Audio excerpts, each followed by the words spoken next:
You've heard stories of knights and kings, of castles and conquests. But this isn't one of them. This is about a wooden door that doesn't quite close. About a mother feeding her children frostbitten roots and calling it stew. About a man waking up with ice in his beard, and a rat chewing his last piece of bread. This is the real Middle Ages. Not the one gilded in myth, the one buried in snow. Because in the medieval winter, you didn't fight to live. You fought to not disappear. If you're the kind of person who listens when the world goes quiet, who's drawn to the forgotten corners of history, who understands that survival isn't always loud, then stay with me. And if this story brings you anything, understanding, stillness, a deeper kind of silence, share it. Subscribe if you feel like coming back. But more than that, tell me something simple. Leave a comment with where you're listening from and what time it is right now.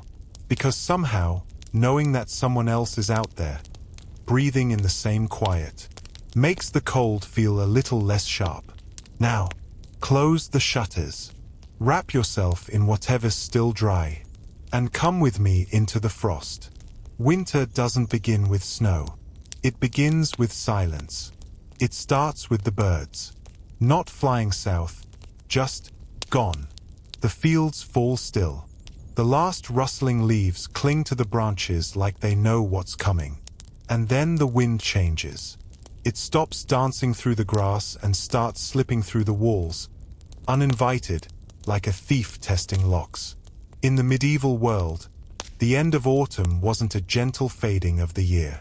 It was a deadline, a race against rot, against darkness, against everything that didn't care if you survived. You'd feel it in your bones first, the ache behind your knuckles, the stiffness in your spine when you bent to pick up the last turnips. The sun, when it showed up at all, hung low like it was ashamed, and the sky turned the color of old parchment, tired, quiet, and utterly indifferent to your prayers. This was the moment the villagers whispered about, the shift, the snap in the air that said, "It's time."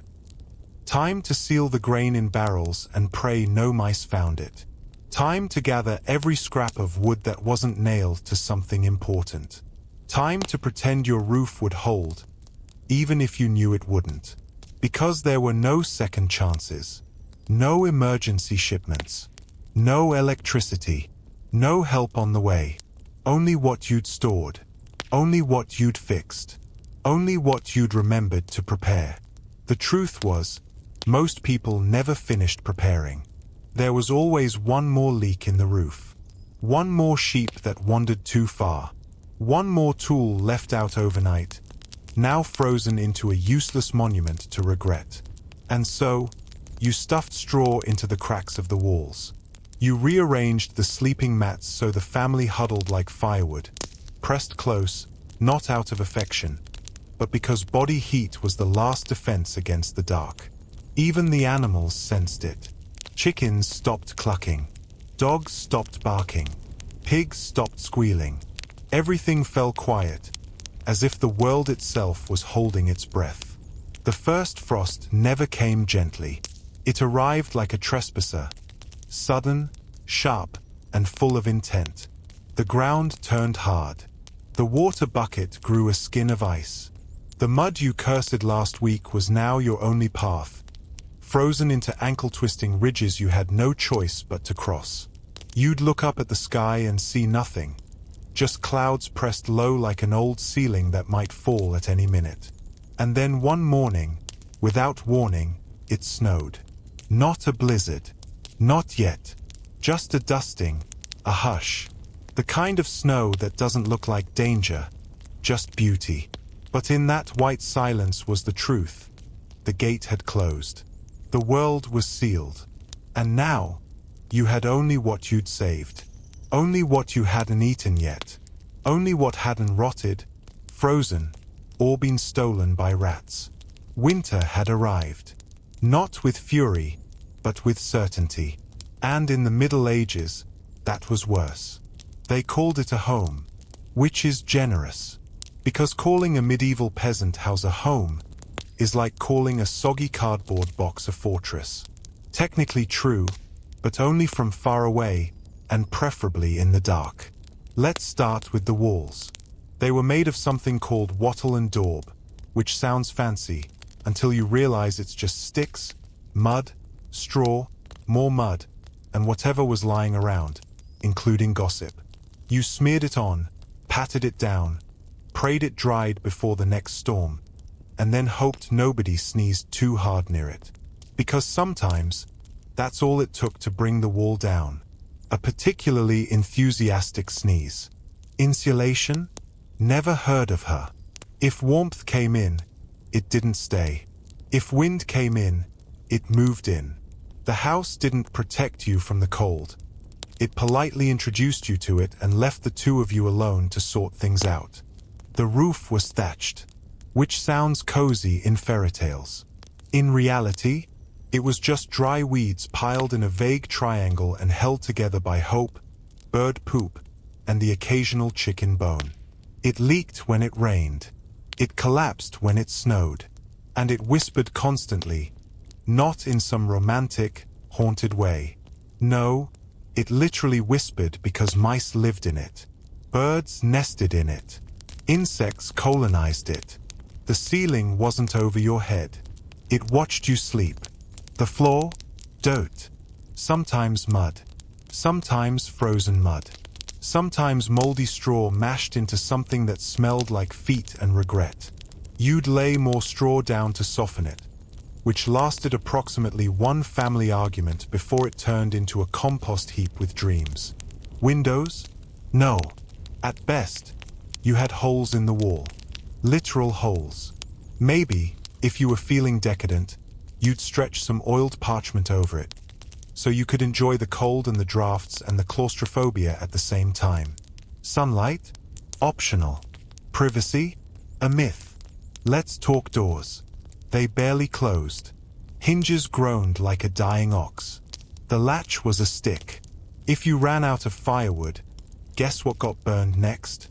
So most nights, you just pushed something heavy against it and hoped the wind wasn't in the mood to argue. And inside this masterpiece of medieval engineering was your living space. A fire pit in the center. No chimney. Just a hole in the roof to vent the smoke. A very generous word for letting it smother you slower. Within 10 minutes, your eyes were watering, your lungs were staging a rebellion, and the goats were coughing in Morse code. You didn't smell the smoke after a while, because you were the smoke. Furniture? One table, if you were lucky. One stool, which doubled as a pillow, seat, firewood, or sometimes all three in the same evening. Beds? Straw sacks, shared with your spouse, children, and any livestock small enough not to trample someone in their sleep. Romantic? No. Steamy? Yes, but only because the humidity from 12 unbathed bodies in a single room created its own microclimate. Blankets? Wool, if you had it. Furs, if something died recently. Otherwise, just clothes layered until you could barely bend your elbows. Laundry? Forget it. Wet fabric turned into frozen sculpture within hours. You didn't change your clothes. You peeled them off in spring. And here's the punchline. This was the goal. This was the best-case scenario. If your roof only leaked a little, if your walls only crumbled during major storms, if your smoke only half suffocated the baby at night, you were doing great. Because in the Middle Ages, a house didn't need to be comfortable. It just needed to be slightly less lethal than the outside. And most days, it barely managed that. If you've ever complained about winter fashion, itchy scarves, bulky coats, losing gloves every 2 days, allow me to introduce you to medieval couture. Imagine dressing for sub-zero temperatures with 3 requirements. 1. It has to be made by hand. 2. It has to be made from something that used to breathe. 3. And it absolutely cannot work. Because nothing, and I mean nothing, medieval peasants wore in winter was actually warm. It was just less cold than nothing. Let's start with the basics. Linen undergarments, if you were fancy. But linen doesn't keep you warm. It keeps you aware that you're about to freeze. On top of that, wool. Thick, scratchy, never quite dry wool. It itched. It reeked. It held moisture like a sponge with abandonment issues. But it was all they had, so they layered it. Tunic over tunic, cloak over cloak, until you moved like a sad, freezing onion. Shoes? Ha! If you had them, they were leather. And by leather, we mean stiff, cracked animal hide shaped vaguely like a foot and lined with nothing. No socks, no fur, just frozen regret. You tied them with strips of cloth, rope, or the last functioning nerve in your hand. And when the leather cracked, which it did, you stuffed straw inside for insulation. That's right. Medieval luxe, brought to you by hay. Now let's talk gloves. Or rather, the lack of them. Most peasants didn't have gloves. They had sleeves. Long, oversized sleeves they pulled over their hands while pretending not to cry. Mittens were for children and saints. Hats? Hoods? Mostly. Woolen ones that doubled as pillows, ear warmers, and emergency tissue. But if you lost yours, or if it caught fire, because everything caught fire eventually, you just pulled your cloak tighter and muttered something that sounded like prayer but was mostly swearing in Latin. And nothing, absolutely nothing, stayed dry. Once your clothes were wet, they stayed wet. There was no drying rack, no heated room, no tumble low.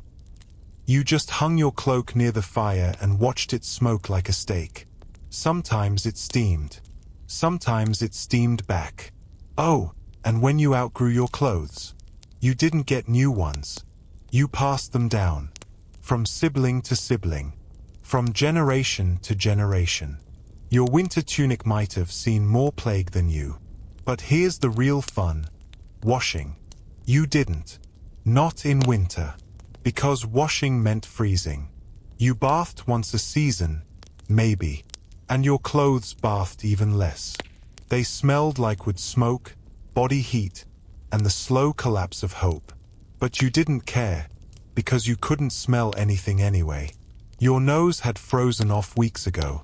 And still, people went outside. To gather firewood. To feed the animals. To stare at the sky and wonder what they did to deserve this timeline. They wrapped themselves in every layer they owned, tied rags around their legs, and trudged through snow like lumpy scarecrows with debt. But it wasn't fashion.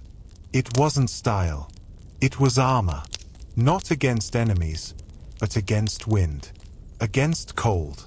Against the slow, creeping numbness that turned fingers into stone. And when they got back inside, soaked, frozen, splintered, they didn't change. They just sat near the fire and steamed like overcooked dumplings. So next time you zip up your waterproof parka and complain about the cold biting your nose for 10 seconds between the car and the door, just remember, somewhere, sometime, someone was surviving winter in a wool sack, stuffed with straw, wearing shoes that looked like depression, and calling it a good year. Let's get one thing straight. This wasn't cooking. This was chemistry under duress.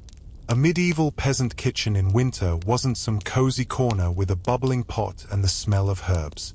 It was a cold corner of a cold room where hope went to boil and disappointment got ladled out twice a day. Start with the fire, or the lack of one. Wood was rationed, which meant you didn't cook when you were hungry. You cooked when you had enough fuel to pretend fire still loved you. The hearth was the heart of the home, yes, but it beat slowly, faintly, and mostly out of obligation. Now, the ingredients. There were none. You had what you stored in autumn. Grains, roots, maybe a smoked herring if the gods were kind, or you knew a guy who didn't eat the last one. Fresh vegetables? Adorable. Those stopped existing in November. Fruit? Not unless it was dried, shriveled, or hallucinated. And meat? Rare. salty, suspicious. If you were lucky, you had a small piece of bacon, not for eating, but for waving over the pot like a blessing. A single bone could be reused in multiple stews until it gave up and disintegrated out of protest. But the real star of medieval winter cuisine? Pottage. A thick, soupy mystery that lived in the same pot all winter. You didn't make a new one. You just added to it. New ingredients came in. Old ones stayed. Forever. It was less a meal and more a broth with emotional baggage. Flavor? Forget it. Pottage tasted like everything and nothing. Boiled earth, damp onions, vague despair. But you didn't complain, because complaining meant someone might ask you to make it better, and there was nothing to add. Bread helped. Sometimes. It was made from barley, rye, or sawdust, depending on what you were stretching. Soft? No. Bread was firm. Defensive. Something between a food and a weapon. If it didn't break your fast, it might break your teeth. And if you stored it wrong, which you did, it grew mold. Or, worse, ergot. A fun little fungus that caused seizures, hallucinations, and, if you were unlucky, religious visions involving fire and screaming. But hey, at least it made you forget you were hungry. Now dairy. Assuming your cow hadn't frozen, miscarried, or wandered off into a snowbank out of spite, you got milk, which you immediately turned into cheese. Not soft, creamy cheese. Hard, angry cheese. The kind that looked at you and dared you to try it. Eggs? Sure, if the hens felt generous. Which they didn't. Most just stared at you from under the firewood pile like you were the reason the sun died. And then there were the creative meals. Roots boiled until they stopped resisting.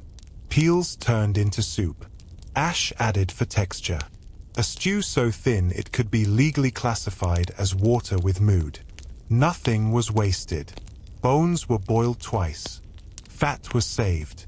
The smell of old meat didn't scare you. It meant you had meat.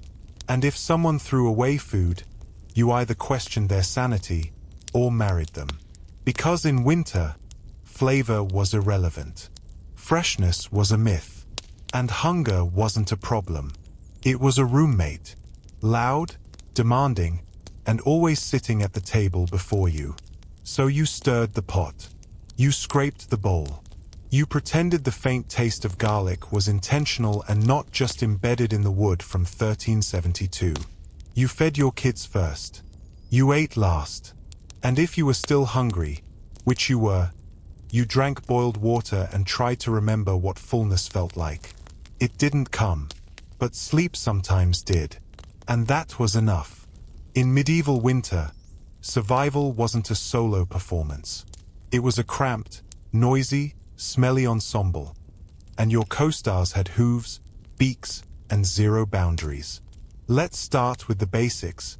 Animals didn't live in a barn. They lived with you, inside the house, next to the fire, sometimes on the fire, depending on how bad the insulation was. Why? Because animals meant warmth. Not metaphorical warmth, literal, steaming body heat. A cow in the corner was worth 2 blankets and a small miracle. A chicken under the bench was both a heater and an alarm clock that screamed directly into your soul at 4 a.m. This wasn't some cute farmcore fantasy. It was necessity. If you wanted milk, eggs, wool, or pork that still breathed, you kept it alive. And to keep it alive, you brought it inside. That's how you ended up sleeping next to a goat named Marjorie who snored louder than your uncle and occasionally stepped on your face. The animals adapted. The chickens found corners to roost in. The pigs settled near the fire, exhaling hot, judgmental grunts.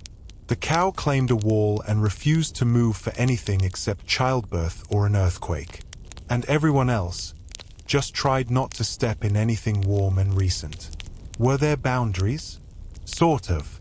You didn't let the pig on the bed, unless you were dying, in which case all rules were off. You didn't let the chickens into the grain sacks, unless you were starving, in which case you went in there with them. The relationship was mutual. You kept them warm. They kept you alive. A cow meant milk, butter if the weather cooperated, which it didn't. Chickens meant eggs, 1 or 2 a week if they were feeling festive. Goats gave you milk too, and attitude. And pigs, well, pigs were an investment. They didn't give you much in life. But when the firewood ran out and hunger got creative, pigs gave you everything. And everyone knew it. Even the pig. You'd look at it across the room, and it would look back, like it knew its time was ticking. Like it had a backup plan. And sometimes, it ran. Not out of fear. Out of strategy. The emotional math was complicated. You didn't want to kill your animals. You also didn't want your children to freeze to death. So you stared at the pig. The pig stared at the axe. And both of you waited to see who would blink first. But until that moment, until the desperation outpaced the guilt, the animals stayed. They warmed your feet. They listened to your coughs. They became furniture, family, and food in that order. And when one of them died, naturally or by necessity, it was not a feast. It was a calculation. How long could you stretch this meat? Could the hide be used for shoes? Could the bones be boiled twice, then sharpened into tools? Could you pretend, just for a moment, that this wasn't the last pig you had? You could. You had to. Because in the medieval winter, love had a smell. It smelled like wet fur, hay, manure, and quiet loyalty. And sometimes, it smelled like stew. Getting sick in a medieval winter wasn't an inconvenience. It was a prophecy. There were no hospitals, no antibiotics, no warm tea with honey and a call to your doctor. There was just a coughing fit in the night, and a slow, suffocating slide toward maybe never standing up again. And let's be clear, everyone got sick. Because the medieval cottage was a biohazard. A smoke-filled, damp, overcrowded wooden lung with livestock snoring in the corner and a compost floor marinated in bacteria. You didn't catch colds. You cultivated them. They grew on your walls, in your blankets, in the soup spoon no one bothered to wash because it was already boiled. Your lungs were roommates with mold. Your skin never fully dried. And your immune system? Busy playing whack-a-mole with a list of diseases that didn't have names yet. Fever wasn't a symptom. It was a season. You coughed until your ribs bruised. You sneezed black into rags that were reused. And when your joints ached, your family whispered the word plague like it might hear them and come back to finish the job. But what could you do? Call the healer? Sure.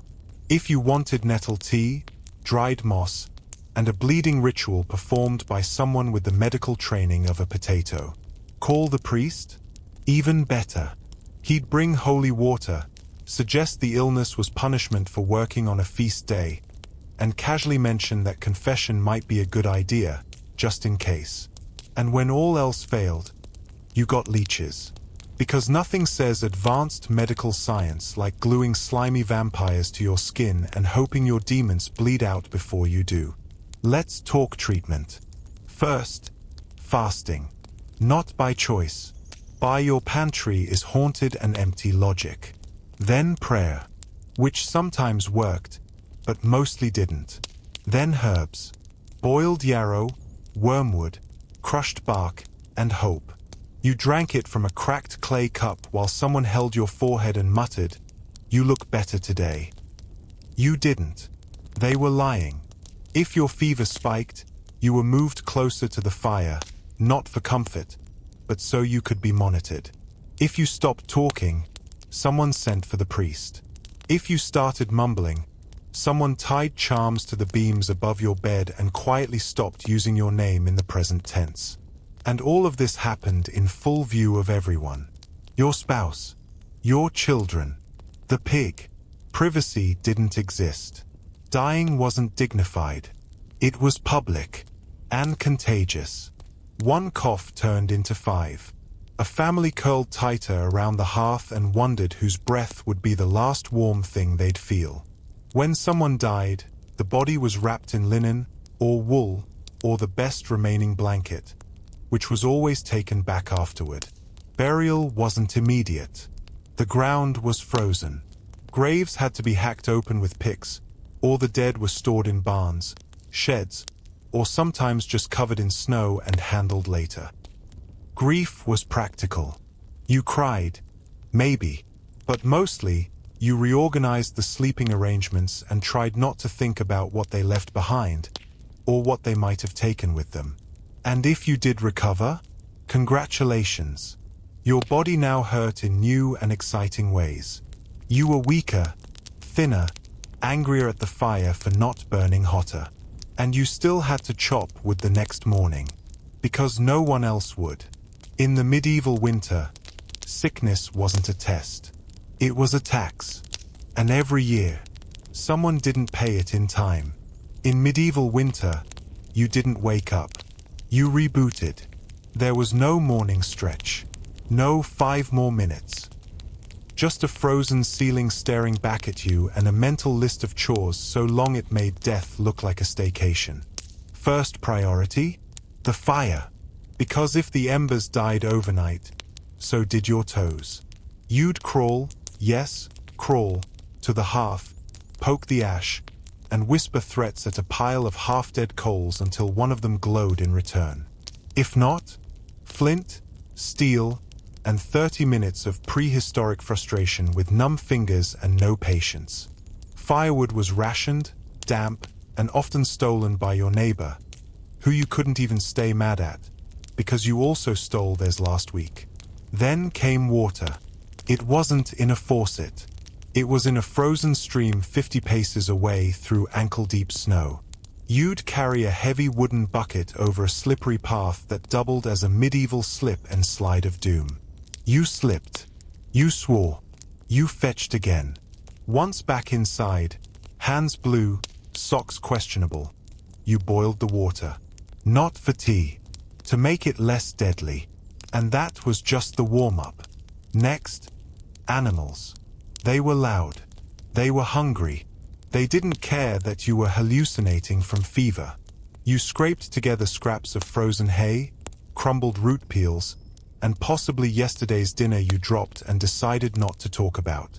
Then came the children. Screaming, whining, freezing, existing. They needed food, warmth, affection, and they were fresh out of all 3. So you reheated yesterday's pottage, a word which here means culinary crime, and hoped no one asked what that chewy bit used to be. You handed them their 1 pair of winter socks and reminded them not to eat the candle wax. Again. Laundry? Once a week. Which is also how often you lost the will to live. You'd break ice in the river, scrub clothes with lye and snow, and beat them against rocks while contemplating the sweet release of pneumonia. Cooking was its own Olympic event. No recipes. No seasoning. Just boil this until it stops resisting. You stirred the pot with a wooden spoon older than your grandfather's regrets and prayed it didn't crack, because that was your only one. Fixing things? Constant. The roof sagged. The door warped. The fence leaned like it was thinking about leaving. You had twine, a rock, and the unearned optimism of someone who still believed straw could stop wind. And through it all, you were freezing. Not befreezing, existentially freezing. You didn't warm up. You just slowed down. The work never ended. Evening didn't mean rest. It meant mending socks, patching clothes, stirring ashes, brushing the goat out of the fireplace, and quietly screaming into your scarf while your spouse pretended not to hear. And bedtime? It wasn't peaceful. You collapsed in your clothes under a blanket that smelled like defeat and fell asleep not because you were tired, but because your body simply gave up. And in your dreams? Chores. Because the only thing colder than medieval winter was the realization that tomorrow, you get to do it all again. Time in a medieval winter didn't tick. It dripped.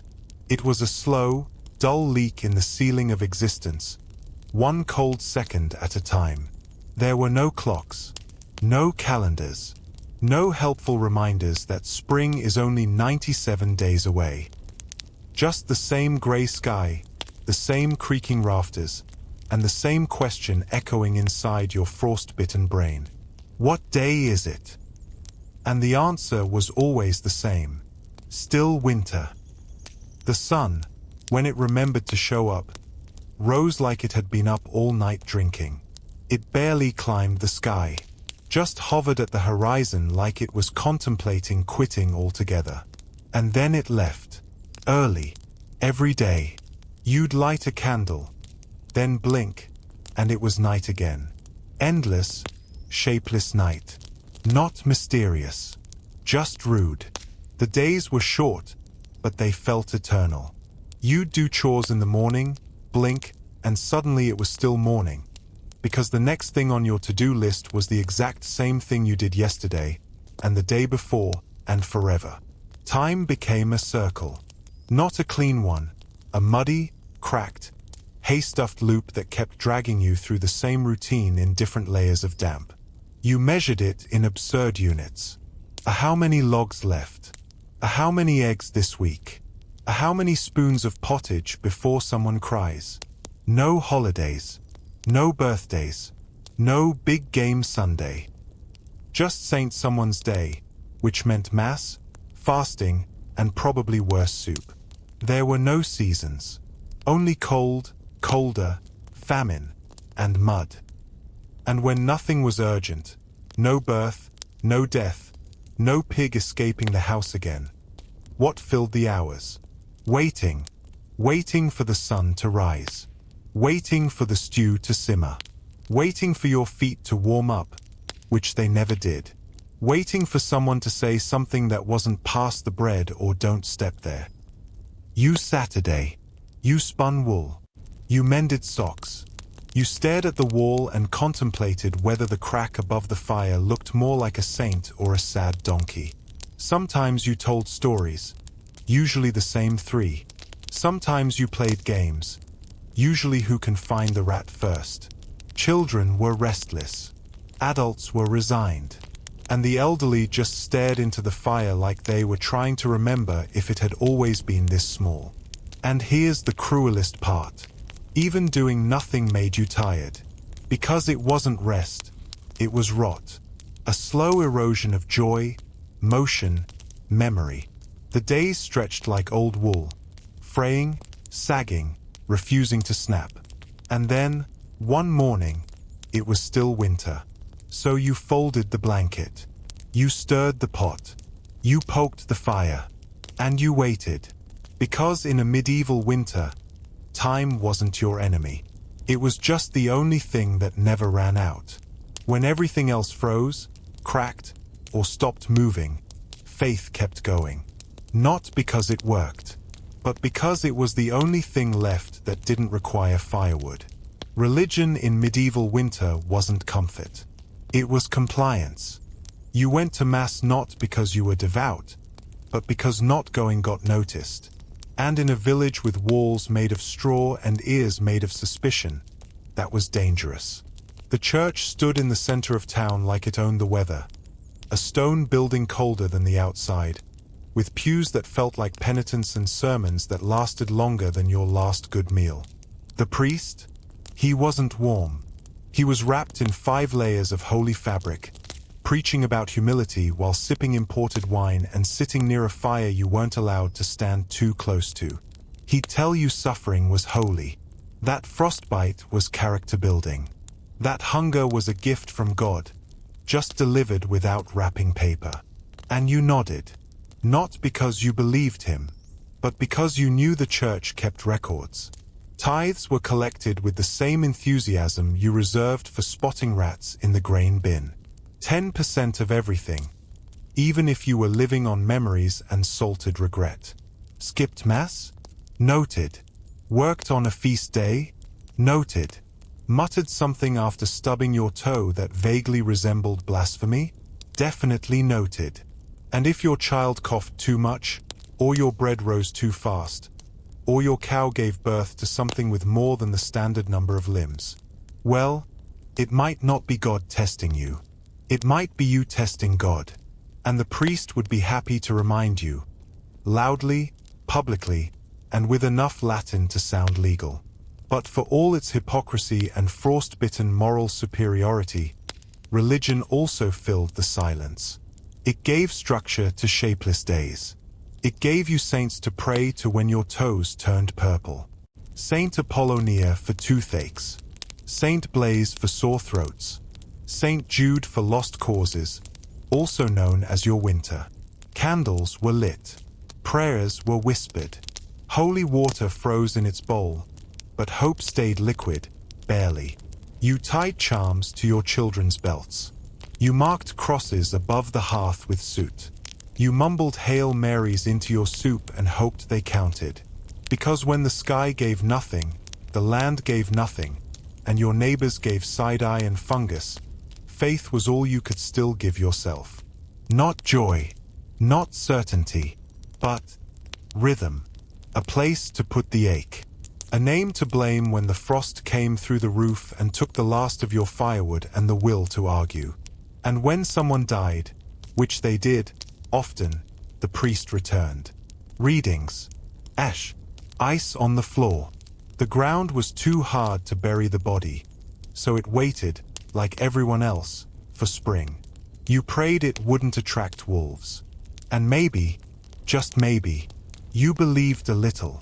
Believed that heaven had bread, and socks, and a bed that didn't smell like goat. Because in the medieval winter, God didn't have to be real. He just had to be warmer than here. Spring didn't arrive like a celebration. It arrived like a rumor. One day, the snow melted just enough for you to remember what mud looked like. Another day, a bird sang. You stared at it like it owed you an apology. There were no trumpets, no flowers bursting from the ground, just slush, dampness, and the slow realization that everything you built in winter now had to be rebuilt. The fence was down. The thatch was moldy. Half your tools were broken, rusted, or mysteriously missing, probably stolen by that pig before it became stew. Your hands weren't healed. Your boots had fused to your feet. Your back creaked like an old tree, and your soul, if it hadn't flaked off and floated into the smoke, was still curled near the hearth, waiting for one more log you didn't have. But you stood up, because something had to be planted. Spring wasn't relief. It was an invoice. You survived winter? Congratulations. Now pay up. Rebuild the roof. Dig the fields. Try not to cry when you find the shovel snapped in half because your cousin borrowed it in January and left it in the goat pen. You were thinner now. Quieter. You didn't laugh at jokes. You just nodded at them, like you remembered what laughing used to feel like. You didn't talk about who didn't make it. You just noticed which blankets weren't used anymore, which bowls stayed clean, which voices didn't echo in the morning. Some people never fully came back. They got through the cold, but not the after. They stared too long at walls, flinched when the wind picked up, counted firewood like it was currency, even in June. And the hunger? It didn't end, because spring didn't feed you. Spring just told you food might grow again, if the frost didn't return, if the rains didn't drown the field, if the rats didn't throw a party in the grain bin again. But still, something green appeared. A weed, maybe, a shoot of something edible or poisonous. Who knew? You'd eat it anyway. And when it rained, warm rain, you didn't run for shelter.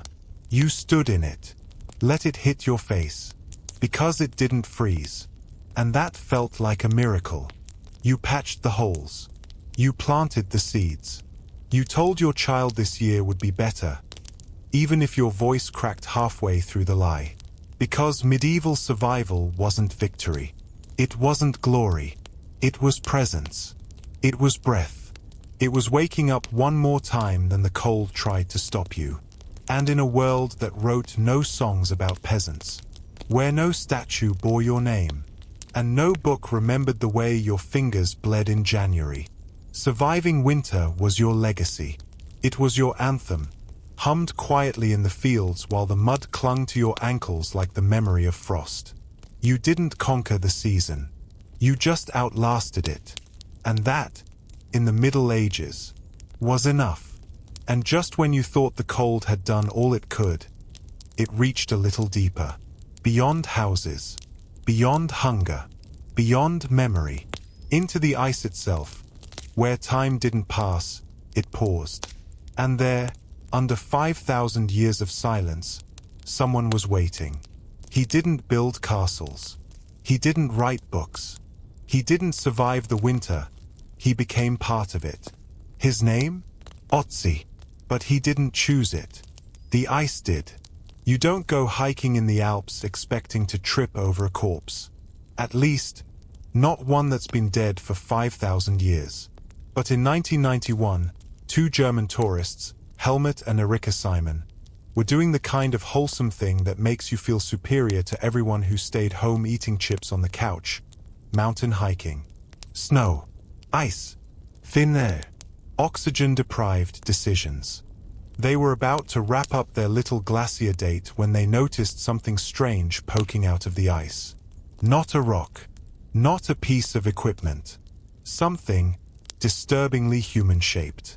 Now, most people, when confronted with a frozen body on a glacier, assume the worst. A recent accident. A mountaineer who zigged when he should have zagged. You call the authorities. You look away.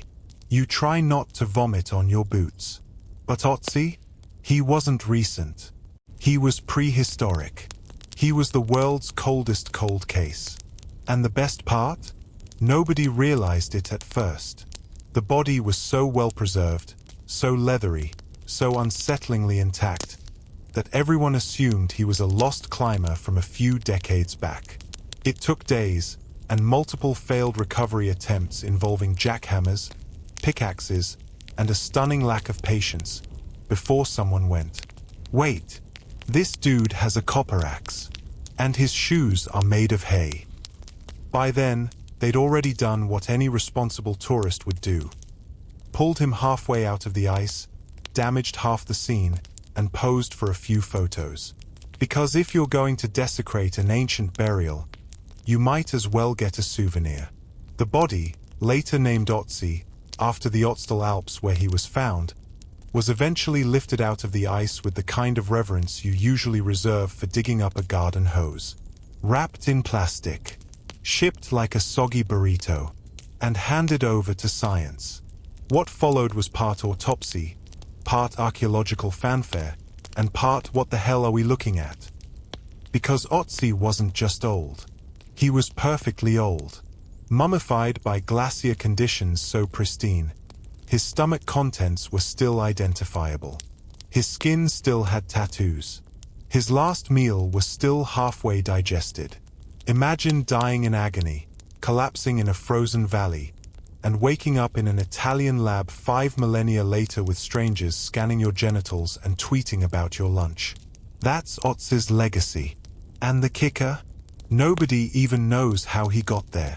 He wasn't buried. There were no offerings, no rituals, no signs of respect. Just a man, dying alone in the ice, with a belly full of ibex and a back full of arrows. A real-life murder mystery, sponsored by nature's most efficient freezer. The initial reaction from scientists was equal parts giddy and confused, like a toddler finding a loaded Nerf gun. They didn't know where to start. So they started everywhere. CT scans, X-rays, biopsies, chemical analysis, DNA, carbon dating. Every test pulled another thread. And Ötzi, silent for 5,000 years, started speaking louder than anyone expected. But not clearly. Oh no, he wasn't one for straight answers. Because every discovery came with a side of contradiction. Every new clue only added more questions. Was he a hunter or a hunted? A healer or a fugitive? Was he killed in a fight or ambushed in the world's coldest mugging? And perhaps more importantly, what kind of man packs mushrooms, meat, tools, and a copper axe, but forgets to pack a decent coat? Whatever the truth is, it started here, with a couple on vacation, a glacier, and a man who refused to rot properly. Because Ötzi didn't just freeze in time. He froze with time, and he brought it with him. Most corpses rot. That's kind of their thing. They return to the earth, become part of the soil, join the great cycle of decomposition and dinner for worms. But not Ötzi. Ötzi said no. He looked death in the eye, lay down in the snow, and froze. Not metaphorically, literally. For over 5,000 years, he remained tucked between the Austrian and Italian Alps, perfectly preserved like history's most unsettling popsicle. No sarcophagus, no burial chamber, just snow, ice, and the stubborn refusal to decay. And when scientists got their hands on him, they realized this wasn't just a body. This was a data bank in leather leggings. Everything about him had something to say, even the stuff that shouldn't have survived. His skin? Still there. Still tattooed. Yes, tattooed, with over 60 markings, some of which might have been acupuncture before acupuncture was cool or invented. His organs? Mostly intact. And his last meal? Grain, red deer, ibex. A prehistoric combo plate. Served cold, of course. Even his fingernails had things to reveal. Stress lines. Trauma indicators. Like little calendars counting down to his very bad day. Let's talk about his clothes. Because, dear reader, they were a look. Ötzi wasn't wearing furs from a single animal.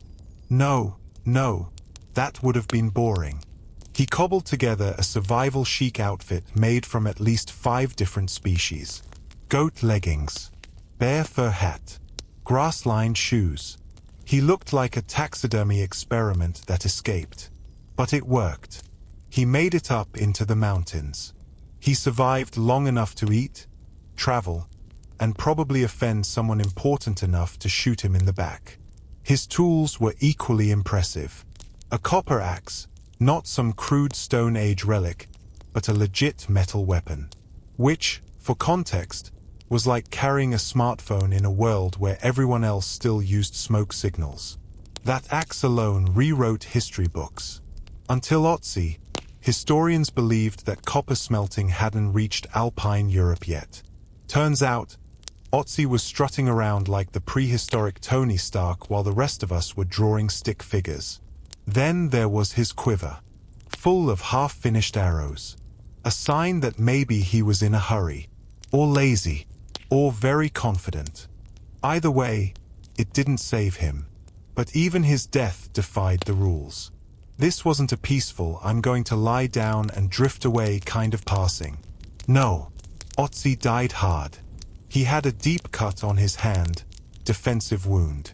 A blow to the head, fatal or post-mortem, no one's sure.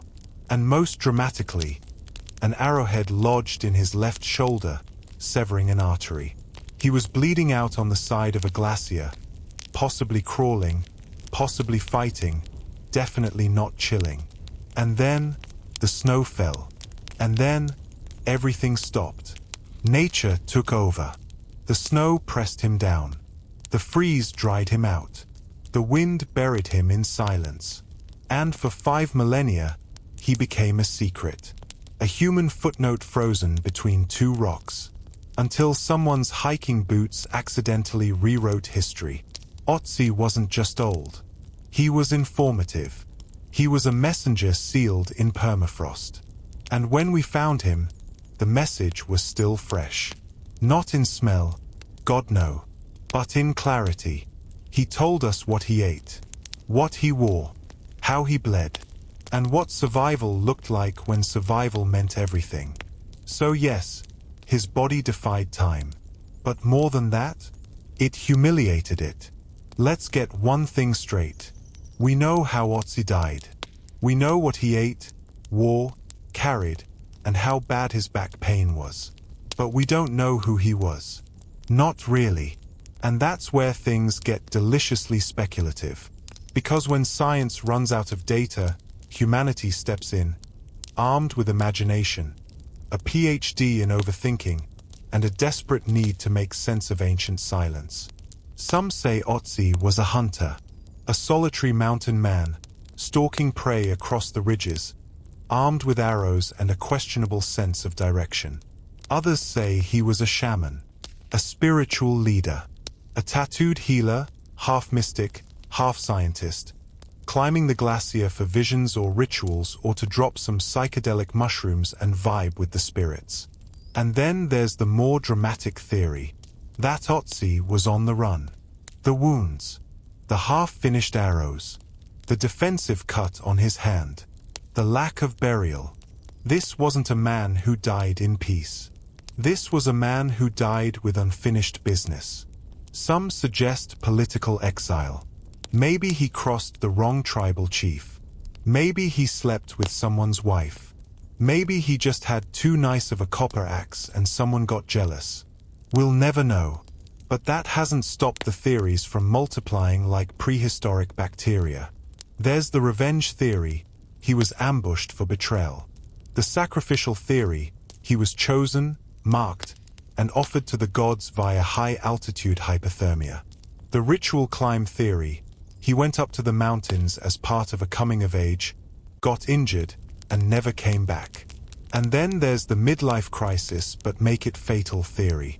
He just needed a break from village life. Too many screaming goats. Too many taxes paid in barley. So he grabbed his axe, a snack, and went out to find some peace. Only to find a fatal arrow and a 5,000-year media career instead. But here's the truth under the layers of ice and speculation. Whoever he was, Ötzi wasn't ordinary. His gear was expensive. His copper axe wasn't something peasants carried. His coat was stitched. His quiver was crafted. This wasn't a random shepherd who wandered too far. This was someone who mattered. And not just because he died dramatically, but because he lived deliberately. He carried fire-starting tools, medicinal mushrooms, a utility knife, a flint dagger, and even embers wrapped in maple leaves. Yes, prehistoric Tupperware for portable warmth. He wasn't a wanderer. He was prepared. And that preparation is a whisper across the centuries. I knew what I was doing. I just didn't expect to die here. But oh, Ötzi, you didn't just die. You became something. You became a mirror, where we project stories, questions, fears. A relic that speaks louder than kings or pyramids. Because we don't remember Ötzi for what he achieved. We remember him for what he endured. He didn't leave behind a temple. He left behind a body that wouldn't shut up. A man frozen mid-step, caught between myth and microbiome, whispering, "Figure me out, if you can."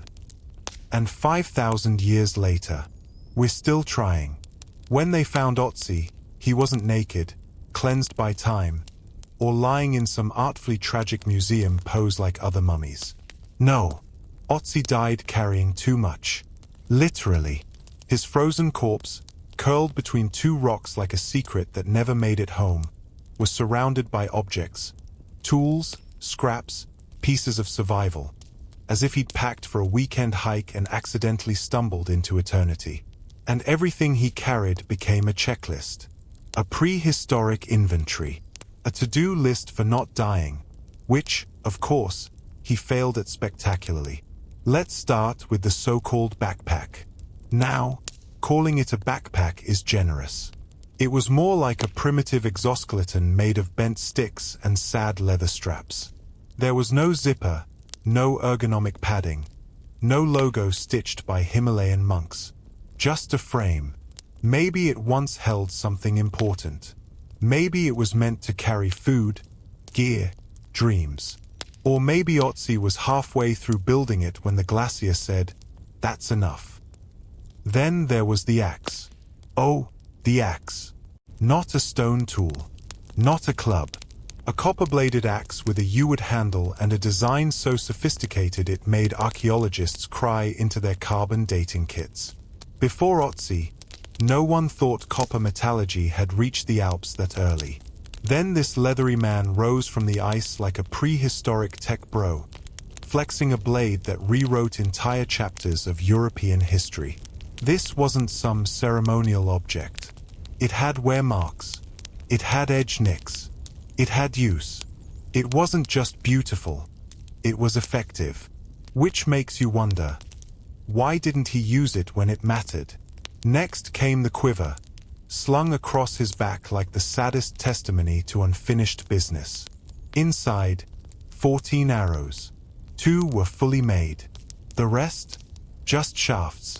No tips, no feathers, just potential. Which raises the obvious question.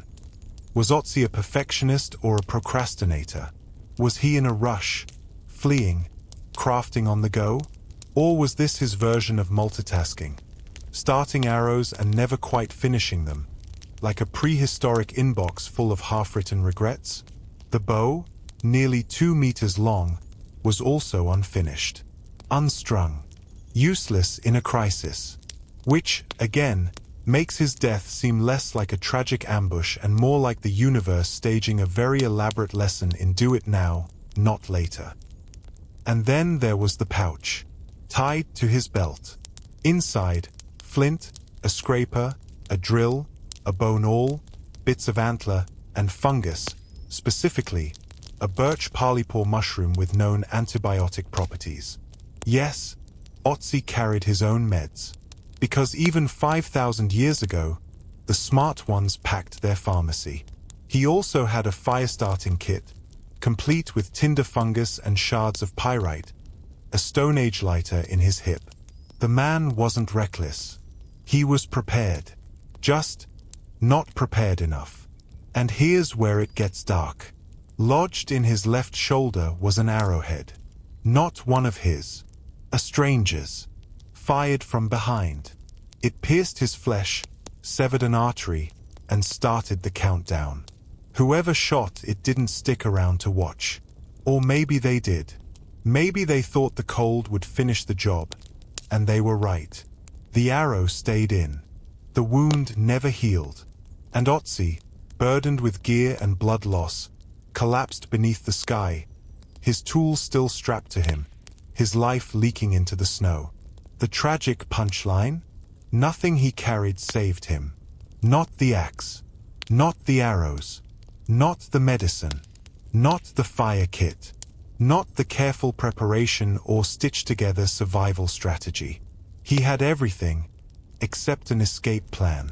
And yet, centuries later, we remember the gear. We catalog it, reconstruct it, marvel at it, because in the end, the objects became the story. Each one a breadcrumb from the edge of history. Each one whispering that this man once walked, once fought, once feared. And when his voice gave out, his backpack spoke for him. Because Ötzi didn't leave behind a message. He was the message, and it came wrapped in fur, fungus, and a broken arrow. Ötzi wasn't just a body. He was a roadmap. Not metaphorically, literally. His skin, preserved like ancient parchment, was covered in markings. His bones held secrets. His stomach was a time capsule. His entire existence was a crime scene that forgot to rot. Let's start with the tattoos.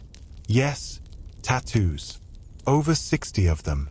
And not in cool tribal patterns or declarations of love gone wrong. These were crude black lines, cross-hatchings, stacked dashes. The kind of ink that looks more like a prison etching than body art. They weren't decorative. They were functional. Most were placed on joints and the lower spine, suspiciously aligned with areas where Ötzi had arthritis. Scientists think they might have been therapeutic. Acupuncture before acupuncture existed. Pain relief, medieval edition. Or maybe ritualistic.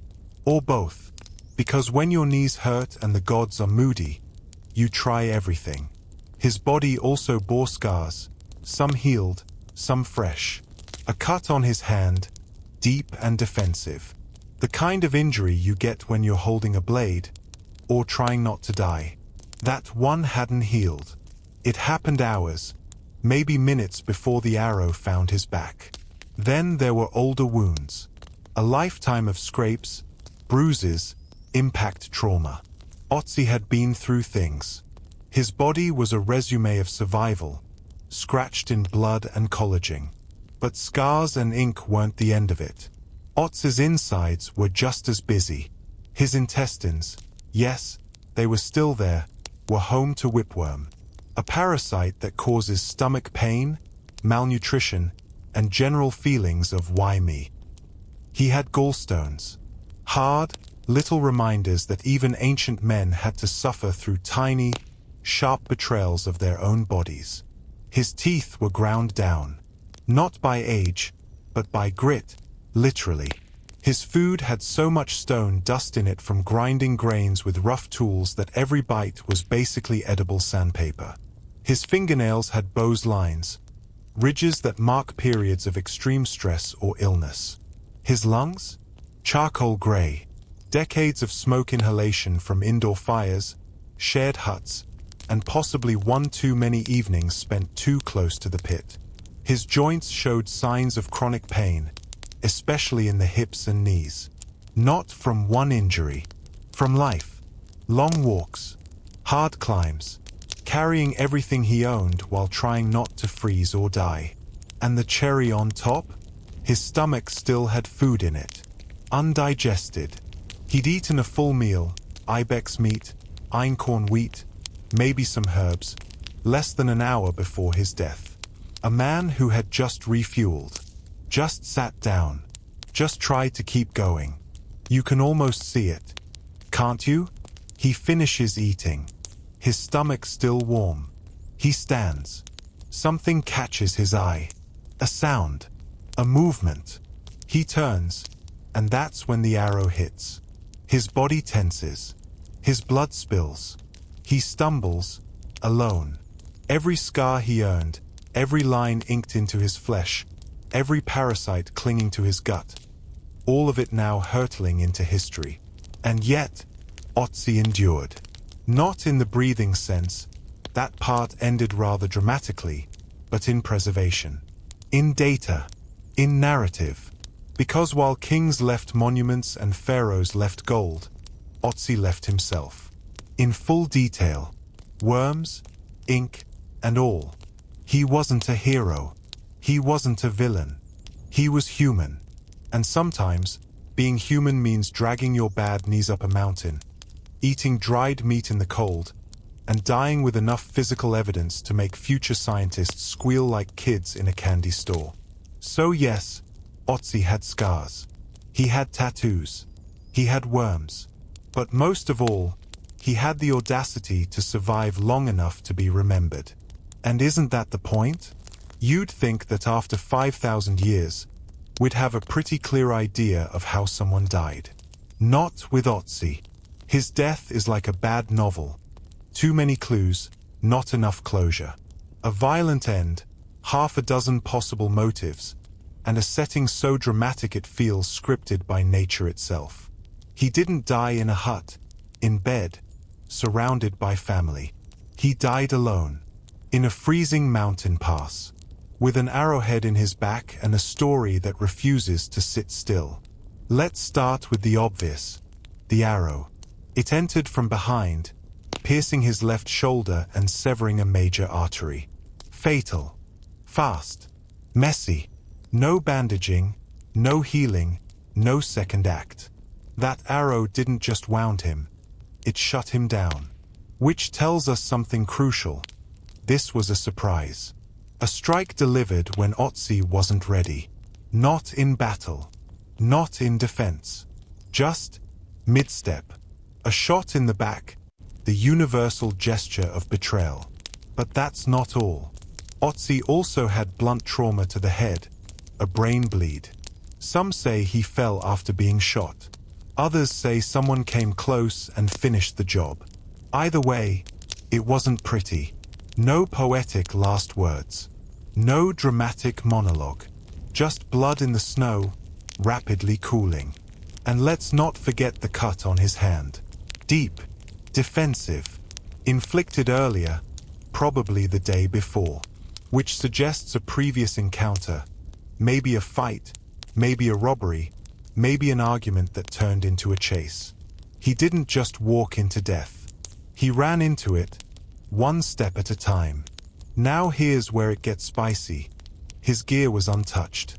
The copper axe, that beautiful, rare, status symbol copper axe, still on him. No looting. No signs of a robbery gone right. Which means whoever killed him either didn't care about the tools, didn't have time to steal them, or had a reason that had nothing to do with theft. Revenge? Politics? Ritual? A lover's quarrel that escalated past the point of herbal tea? We'll never know. But what we do know is this: Ötzi was hunted. Not by wolves.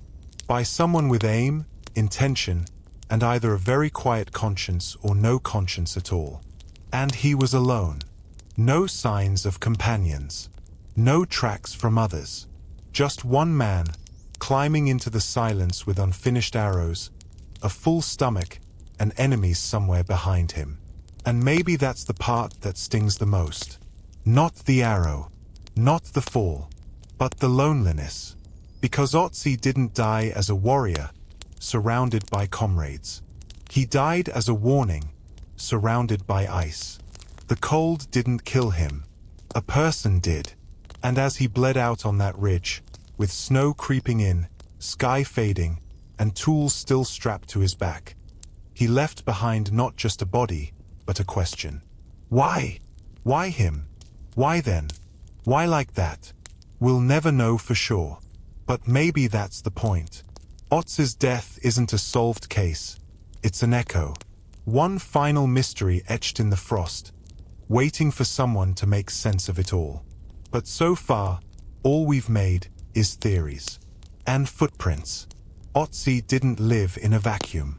He wasn't some lone ice hermit conjured out of snow just to confuse archaeologists.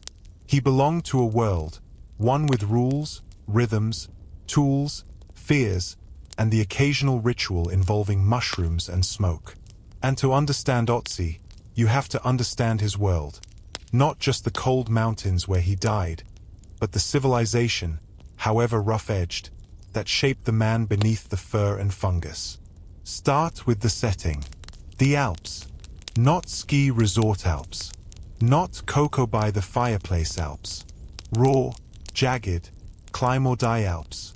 Ötzi's world was steep, slippery, and merciless.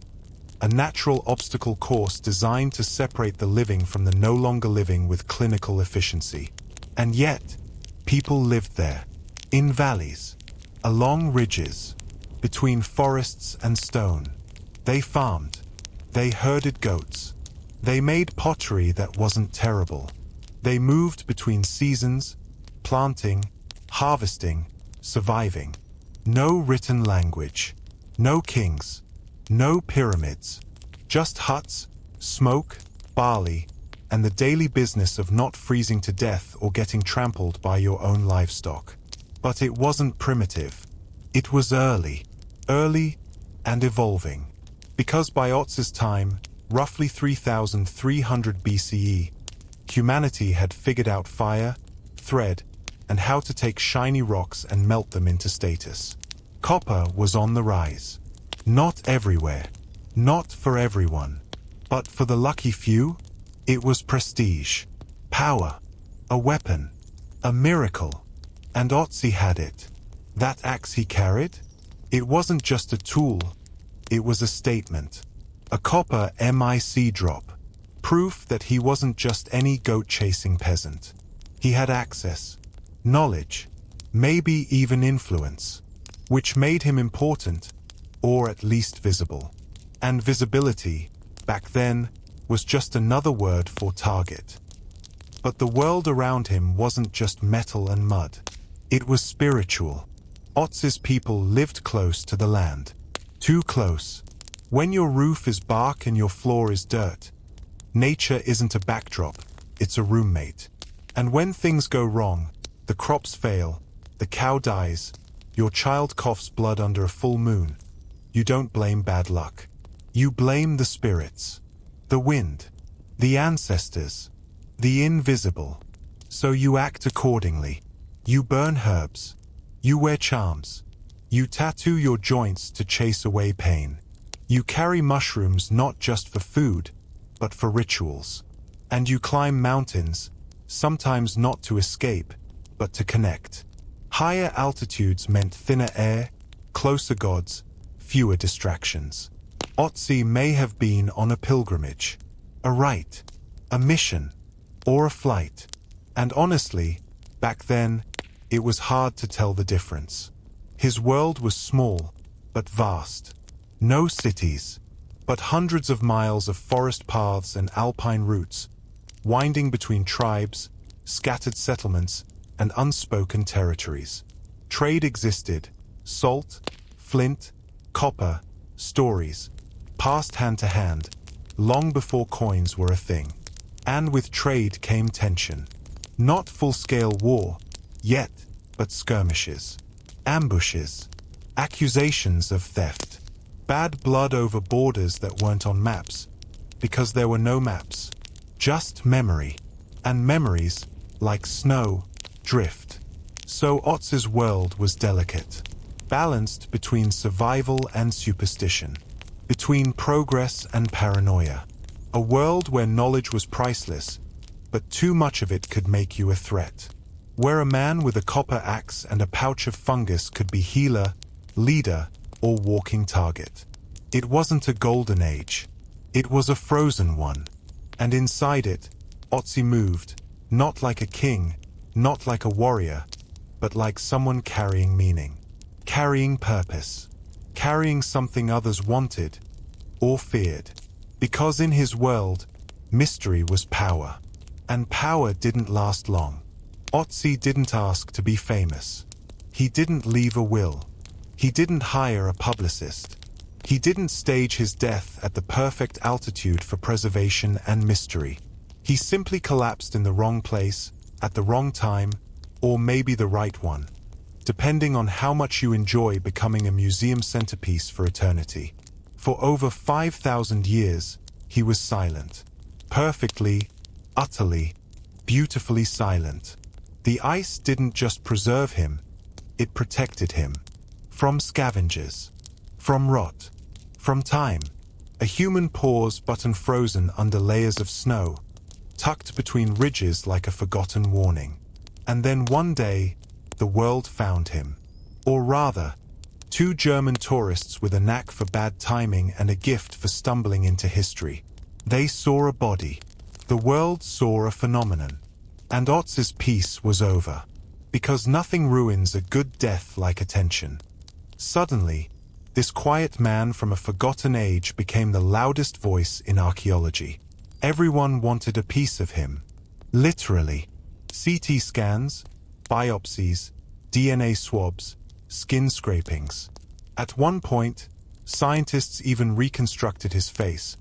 Because nothing says respect like digitally aging a dead man who already did that the hard way. He was shipped, scanned, stretched under lights. His intestines got more camera time than most indie filmmakers. His clothes were replicated. His tools reproduced. His murder theorized on national television. Ötzi went viral before viral was a thing. He had documentaries, exhibitions, fan clubs. Children drew him in crayon for school projects.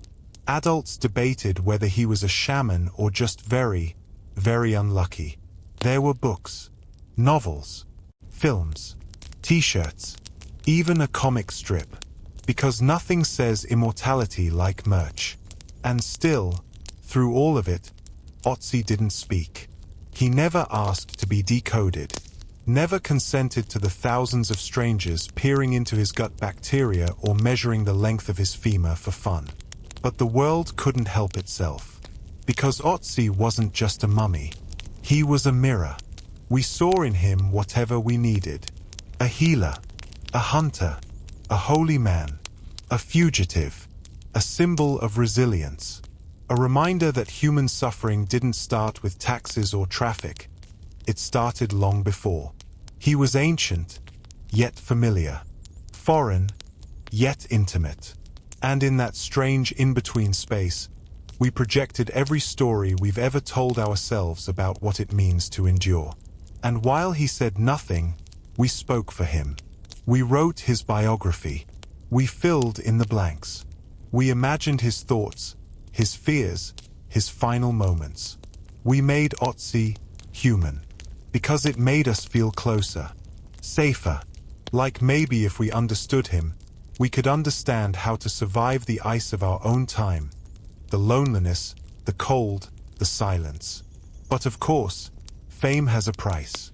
And Ötzi's came with a dark little footnote, the curse. It started slow. A researcher died in a car crash. A filmmaker collapsed after giving a speech. A pathologist who examined the body dropped dead unexpectedly. 6 or 7 deaths in total, all people linked directly to Ötzi, and all just mysterious enough to stir the ancient recipe for a modern legend. Coincidence, anxiety, and just enough drama to keep people awake at night. Was it real? Of course not. Was it viral?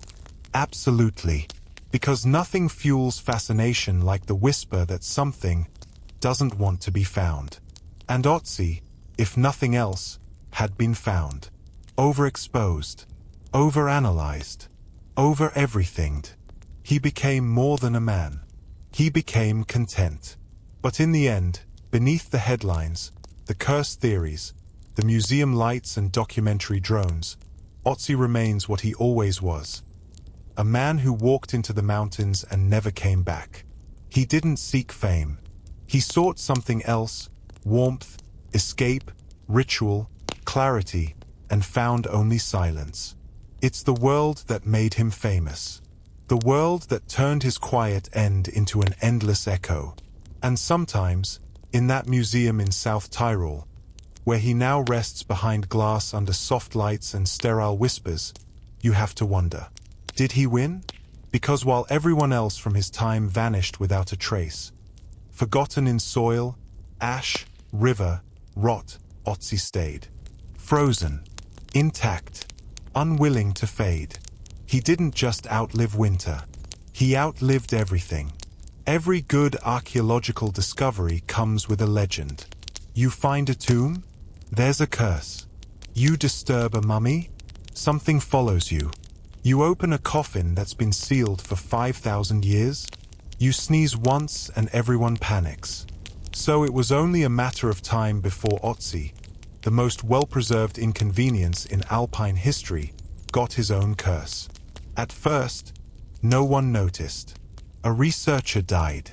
Tragic, but not suspicious. Then a guide who helped recover the body slipped and fell. A forensic scientist collapsed suddenly. A filmmaker working on an Ötzi documentary crashed his car. A museum director died unexpectedly. Another archaeologist was found dead in his office. 6 or 7 people, all connected to Ötzi, all gone in ways that felt narratively convenient. Which brings us to the curse. It didn't start with ancient texts or a dramatic inscription in blood-red symbols. It started with buzz, whispered patterns, threads connecting dots that maybe weren't supposed to be connected, but were too interesting to ignore. Because coincidences are boring. But a curse? That's content. And soon, the story wrote itself. Touch Ötzi. Die mysteriously. Study Ötzi. Invite doom. Film Ötzi. Good luck sleeping again. It wasn't hard to believe. After all, the man died violently. Was left to freeze alone. Got dragged out of his icy tomb by tourists in windbreakers. Shipped like frozen chicken. Scanned, poked, tested, and turned into an exhibit under harsh fluorescent lights. If anyone had the right to be a little vengeful, it was him. But is it real? Let's be rational. People die. People who work in fields like archaeology and film also die, sometimes in unusual ways, sometimes young, sometimes coincidentally. The world is chaotic. Statistics are messy. And Ötzi, despite being the center of this little blizzard of death, probably didn't orchestrate it from beyond the glacier. Still, there's something delicious about believing it. Because curses are neat. They tie things together. They make death feel like plot, not accident. And they give us something we secretly love. The illusion that the past isn't finished with us. That touching history can touch back. Of course, the real curse might not be death. The real curse is obsession. Ötzi didn't just take a few lives. He consumed attention. Decades of research. Thousands of hours. Millions in funding. He became a magnet, drawing scientists, mystics, tourists, and conspiracy theorists into his orbit. He stole headlines. He made careers. He haunted imaginations. And no matter how many scans or samples were taken, the mystery never gave up all its answers. That's the actual curse. The addiction to knowing. The hunger for closure in a story that refuses to end. Because Ötzi didn't just die once. He dies again every time we look at him and realize we still don't really understand what happened. And maybe that's what he wanted. Maybe the arrow wasn't the ending. Maybe the curse isn't on us for finding him. Maybe it's on us for trying to explain him. Because some stories don't need resolution. They need silence. And the world gave Ötzi everything but that.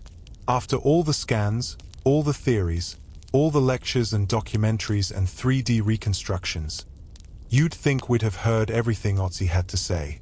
But the truth is, he's still talking. Not in words, not in revelations, but in something quieter, something harder to define. Because Ötzi doesn't offer answers. He offers friction.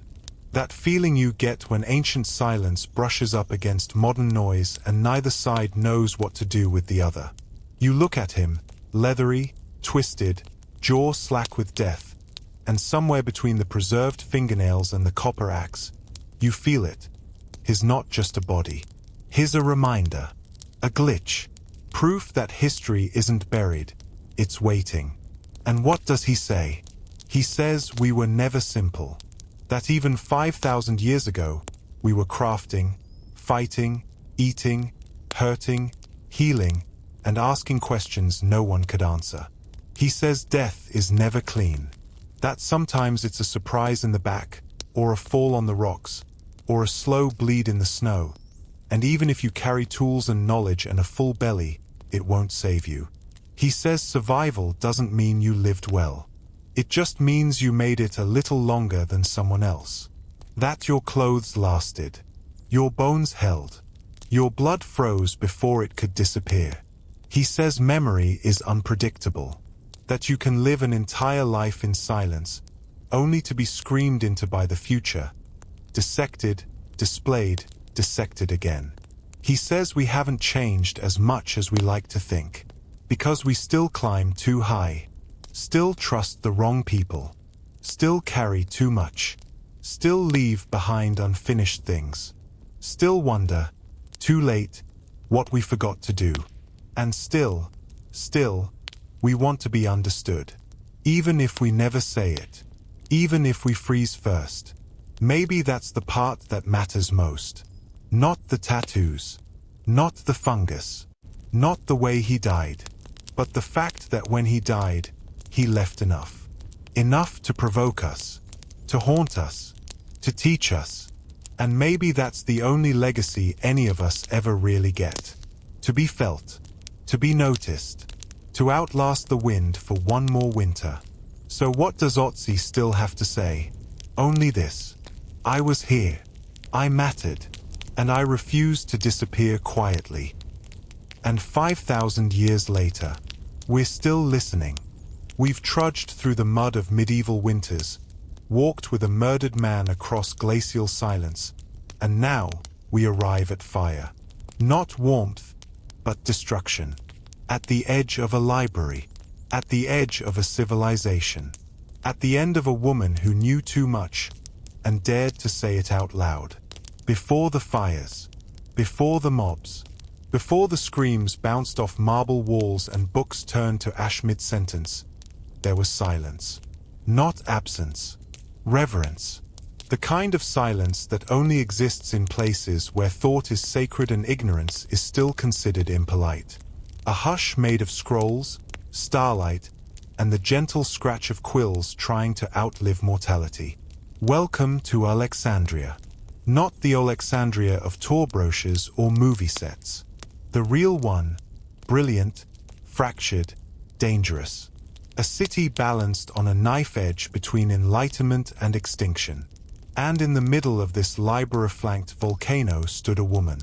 Not draped in prophecy or perfume, but in mathematics. Not seducing emperors, instructing them.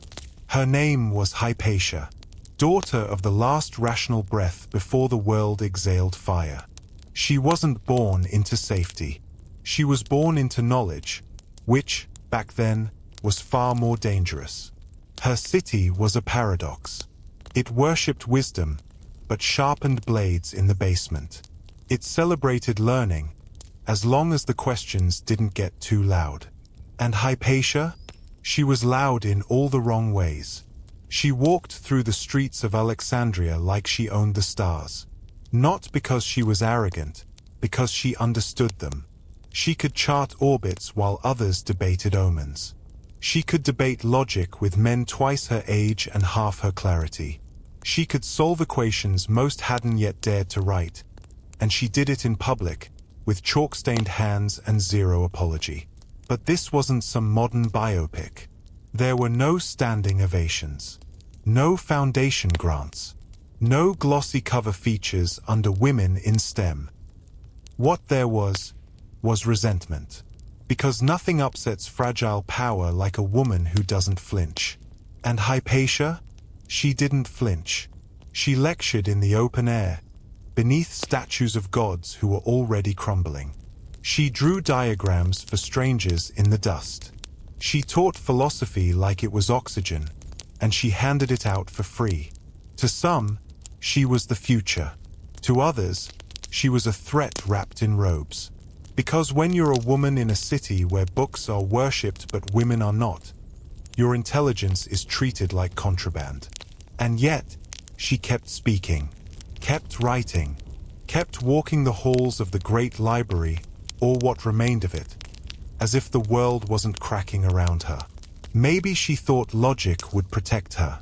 Maybe she believed that if her ideas were clean enough, sharp enough, true enough, they'd be safe. But Alexandria was no longer listening. It was muttering, boiling, preparing. The age of inquiry was fading. The age of shouting was about to begin. And Hypatia? She stood at the threshold, unbending, brilliant, and entirely unprepared for what happens when you light a candle in a room full of people who have learned to love the dark. Before she was a symbol, before she was a silhouette burned into the memory of a dying world, Hypatia was simply a daughter. But not of emperors or warriors. She was the daughter of stars. Her father, Theon, wasn't a fighter. He was worse, a mathematician, a philosopher, a man who saw logic not as luxury, but as religion. In a time when gods had temples and mobs had teeth, Theon worshipped equations. And his greatest experiment wasn't in astronomy or numbers. It was her. He didn't raise Hypatia to be quiet. He didn't train her to be soft. He trained her to think. From the moment she could hold a stylus, she was surrounded by circles, literal ones, orbits, diagrams, spheres drawn on sand, whispered into candlelight. Her lullabies weren't songs. They were lectures. Her bedtime stories involved comets and velocity. She learned early that the sky had no favorites. It punished error. It demanded elegance. And that was freedom. Because while the gods of men were moody, the stars were consistent. You could calculate a lunar eclipse centuries in advance, but you couldn't predict the man standing next to you in the forum. So she trusted the sky. She studied not to please anyone, but to understand everything. Euclid, Ptolemy, Archimedes. They weren't names.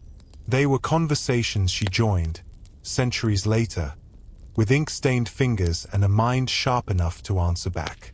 She wasn't educated to be useful. She was educated to be dangerous. And Theon knew it. So he did what any man of science would do in a collapsing empire. He taught her everything he knew, then begged her not to outshine him in public. Spoiler, she did. But Hypatia wasn't just numbers. She was philosophy. She could debate Aristotle before lunch and dismantle Neoplatonism before tea. She didn't just seek truth, she hunted it. Relentlessly, ruthlessly, and with the kind of precision that made oracles nervous. In a city tangled with prophecy and politics, Hypatia looked up and found peace. The stars didn't care about dogma. They didn't ask you what god you prayed to. They just moved. And if you were wise enough, quiet enough, you could follow them. So she did. She followed the cosmos like it was a teacher and a mirror, not to escape the world, but to understand how it broke. Because Hypatia didn't just want to know how the heavens moved. She wanted to know why men couldn't seem to. And that question, sharp, inconvenient, blasphemously rational, would echo through her life like the sound of a falling temple beam. But for now, she was still safe, still studying, still looking up, unaware that while she was mapping the stars, the city around her was preparing to burn. Alexandria wasn't just a city. It was a contradiction dressed in marble. A port where papyrus and philosophy shared the same docks. A place where scrolls outnumbered soldiers, but only just. Where merchants traded cinnamon and metaphysics in the same breath. By the time Hypatia walked its streets, Alexandria had already outlived empires. Built by Alexander, crowned by Cleopatra, claimed by Caesar. It was old, glorious, fractured, like a brain too brilliant to rest. It smelled like incense and rot. Its walls hummed with the ghosts of ideas too dangerous to die. It was Rome's Alexandria, and Christianity's, and still, somehow, its own. There were temples with empty altars, churches built on bones, and in between them, philosophers, the last ones, scribbling thoughts like they were trying to outrun a storm. It had once held the greatest library on Earth. Not a building, a universe. Tens of thousands of scrolls, lost languages, ancient equations, entire civilizations inked into silence. Much of it was gone now, burned, looted, disrespected by centuries that valued conquest over clarity. But echoes remained. Private collections, hidden rooms, scholars who whispered diagrams like prayers. This was the Alexandria that raised Hypatia, a city that had everything except peace. Because knowledge, left unchecked, attracts two things: seekers and destroyers. By the 4th century, Alexandria was tired of thinking. Too many gods, too many books, too many truths colliding in too small a space. The Christians had grown strong, organized, furious. No longer the persecuted, now the rule makers. The old ways weren't just unfashionable. They were criminal. Temples were desecrated. Statues beheaded, scrolls torched. Philosophers watched their schools crumble, or worse, convert. Faith wasn't whispered anymore. It was shouted, at knife point. And Hypatia? She stood in the middle of it. A woman, a pagan, a scientist, a trifecta of inconvenience in a city allergic to ambiguity. She refused to kneel, refused to pick a side. She taught logic while others preached fear. She spoke gently while mobs rehearsed war chants. To some, she was divine. To others, she was demonic. Both groups misunderstood her completely, because Hypatia didn't believe in gods or demons. She believed in patterns, in numbers, in the radical idea that the universe might be legible, if only we stopped screaming long enough to read it. But Alexandria was done listening. It had become a pressure cooker of doctrine, power, and unresolved bloodlust. You could feel it in the markets, in the courtyards, in the way people stared too long at those who still carried scrolls instead of crosses. The city that once welcomed every idea was beginning to choose just one. And Hypatia, woman, scholar, astronomer, heretic, was running out of places to stand. She didn't hide. While others whispered their truths behind closed doors or fled the city altogether, Hypatia walked into the sun. Robes gathered, scrolls under one arm, chalk in the other. Her classroom wasn't locked behind gates or guarded by elite minds. It was a public square. A step, a courtyard, a patch of worn stone where sunlight and dust could bear witness. She didn't need permission. She had presence. No pedestal. No theatrics. Just a woman drawing circles in the sand while grown men leaned in to understand why the universe might not be built around them after all. And they listened. Because when Hypatia spoke, she didn't shout. She carved thoughts, slowly, precisely, like architecture in air. She taught mathematics, yes, the kind that made your head hurt in the good way, but also ethics, astronomy, mechanics, how to think, how to doubt, how to not become the next fanatic with a stick and a slogan. Her students came from everywhere. Pagans, Christians, aristocrats, nobodies. It didn't matter. If you could listen, she would teach. And if you couldn't, she'd teach louder, without raising her voice. That kind of power, soft, unshakable, feminine without apology, was infuriating to the wrong people. Especially men who confused volume with value. While bishops scribbled doctrine, Hypatia corrected the math. While mobs prayed for rain, she calculated the shadow of the moon. Her tools were diagrams and logic. Theirs were pulpits and blades. And for a while, her way worked. She advised leaders, calmed conflicts, explained elliptical orbits to people who still thought the sun was stalking them. But even the most precise geometry can't save you from a city where truth has become a threat. She began to feel it. Not all at once, but in the small shifts. The looks that lingered. The questions that stopped being questions. The way some of her students smiled a little too tightly when politics came up. Even chalk changed. What once felt like clarity now felt like defiance. Every circle drawn on stone was a line crossed in someone else's worldview. And as tensions rose, so did the silence. Fewer students. More whispers. A friend arrested. A temple ransacked. A bishop demanding obedience and getting it. From everyone but her. Because Hypatia wouldn't break. She still walked. Still taught. Still made dust into meaning. Even as blood began to mingle with the chalk on her hands. Most people die twice. First, when their body fails. Second, when their name is no longer spoken. Hypatia never got the second. Not because her books survived. They didn't. Not because her school endured.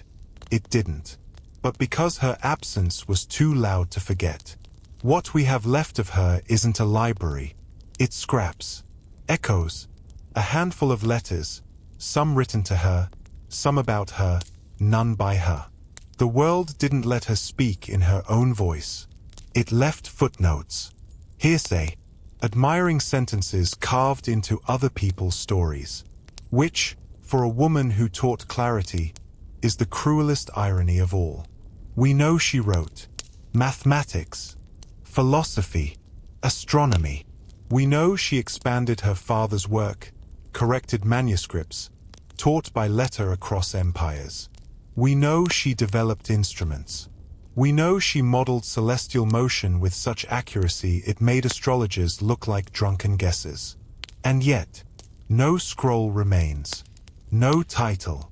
No manuscript inked by her hand has survived the long, arrogant fire of history. What we have are breadcrumbs. Like the letters of Synesius, once her student, later a bishop, still dazzled by her mind. He called her wise, just, beyond corruption. He asked her for advice not on stars, but on politics, on life, on power. He addressed her with reverence, like she was something rare, which, of course, she was. But even his letters don't give her voice. They give his awe. She was mentioned by historians, praised by some, condemned by others, none of them worthy to sharpen her stylus. The church never canonized her. The state never honored her. The scrolls that once held her thoughts were either burned, buried, or conveniently misplaced. Because when men can't control a woman's mind, they try to erase it. And yet, Hypatia endures. Her name kept resurfacing, in secret notebooks, in whispered lectures, in the corners of dusty libraries where silence listens more than it speaks. She survived in the gaps, the margin notes, the awkward pauses where scholars tried to explain why someone so brilliant left so little behind. But she didn't leave little. She left something heavier, a gap shaped like a woman who refused to bow. And sometimes, absence is louder than presence. Sometimes, what isn't said is more dangerous than what is. Because when you realize a voice was silenced, you start to wonder what it would have said. That's Hypatia's legacy. Not pages, not volumes, but discomfort, questions, a fire that didn't go out when the scrolls did. And 5 centuries later, 10, 20, that fire would still glow. Beneath microscopes, inside equations, in every woman who dared to stand at a blackboard without asking permission. Because you can burn books, you can silence classrooms, but you can't kill the question. What else did she know? For a while, Alexandria whispered. Faith and philosophy lived in tense coexistence, not friends, but not yet enemies. Ideas circled temples. Doctrine crept through the streets. There were arguments, sure, debates, public forums where minds clashed and then went home to dinner. But eventually, the gods got tired of whispering. They wanted thunder. And what followed wasn't enlightenment, it was volume. The Christian church had risen, no longer fringe, no longer fragile. It was now the institution, cloaked in incense and iron. And where once there had been martyrs, now there were bishops. Chief among them, Cyril of Alexandria. Not a philosopher, a tactician, a man who knew that power doesn't ask politely, it demands. He rose like smoke from a smoldering altar. Charismatic, unapologetic, merciless. He didn't just lead the faithful, he weaponized them. Pagans were no longer tolerated. Jews were exiled. Theaters were shuttered. Philosophy was downgraded from sacred to suspicious. And Hypatia? She was the last wrong answer on a test that no longer allowed questions. Still, she resisted. She kept teaching, kept writing, kept walking through a city that now stared at her like a wound that wouldn't close. To Cyril, she was an obstacle. To the mobs, she was a symbol. A woman who spoke with clarity when everyone else had started to chant. And symbols are dangerous when they won't shut up. Hypatia refused to trade logic for loyalty. She refused to join the church. Refused to flatter Cyril. Refused to apologize for thinking in full sentences. And that was unforgivable, because silence was now synonymous with survival. And she, Every time she stepped into public with her scrolls and questions was a walking act of defiance. She wasn't just a pagan. She wasn't just a woman. She was a voice, clear and unafraid, in a city that had begun to pray with clenched fists. So the gods shouted louder, and the people, now drunk on certainty and fear, stopped listening to stars. The sky was no longer sacred. Only the pulpit was. And Hypatia? She became an echo waiting to be silenced. It didn't happen all at once. No death worth remembering ever does. It began the way most atrocities begin, with murmurs, rumors, seeded in sermons, accusations whispered in alleyways, then spoken aloud by men who'd long since stopped reading. They said she was a witch, that she bewitched the governor, that her scrolls were spells, that her presence delayed God's justice. It didn't matter that she didn't believe in magic. It didn't matter that she believed in math. What mattered was that she stood out. And Alexandria had run out of patience for outliers. Cyril didn't issue the order. He didn't have to. He'd preached enough sermons to fill the air with kindling. He simply waited for someone else to strike the match. And the city, already sweating beneath its own fever, obliged. One morning, she mounted her chariot. Yes, a chariot, because of course she had one, and set off as usual. She wasn't hiding. She never did. But this time, the streets weren't just watching. They were waiting. A group of men intercepted her. Not philosophers. Not priests. Parabolani, fanatics cloaked in righteousness, armed not with scripture but stone. They dragged her from her carriage. No trial. No accusation. Just the verdict of noise. She didn't run. Where would she go? She didn't plead. To whom? They took her to a church, the ultimate irony. A sanctuary turned slaughterhouse. And there, beneath a roof once meant to echo prayer, they destroyed her. Stripped her. Beaten her. Tore her apart with roofing tiles. Jagged pieces of baked clay, sharp enough to gut, brutal enough to erase. Not swords. Not flames. Ceramic. A philosopher killed with the very material used to build homes and seal knowledge into vessels. There's poetry in that. Ugly. Unforgiving. Honest. And then they burned her remains. To purify, they said. Because the best way to honor a heretic is to reduce her to ash. She died not for what she did, but for what she represented. A woman with no fear. A voice with no doctrine. A mind with no leash. And that, in a city that had learned to mistake obedience for truth, was too dangerous to bear.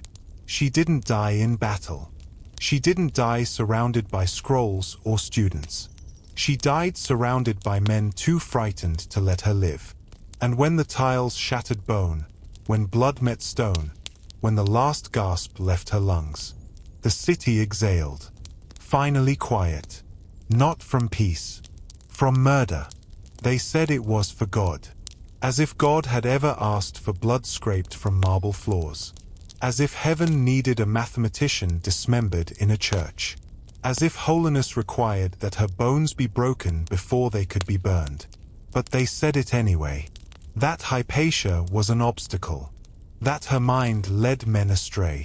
That her silence, her robes, her refusal to bow, was seduction in disguise. And so, they cleansed her.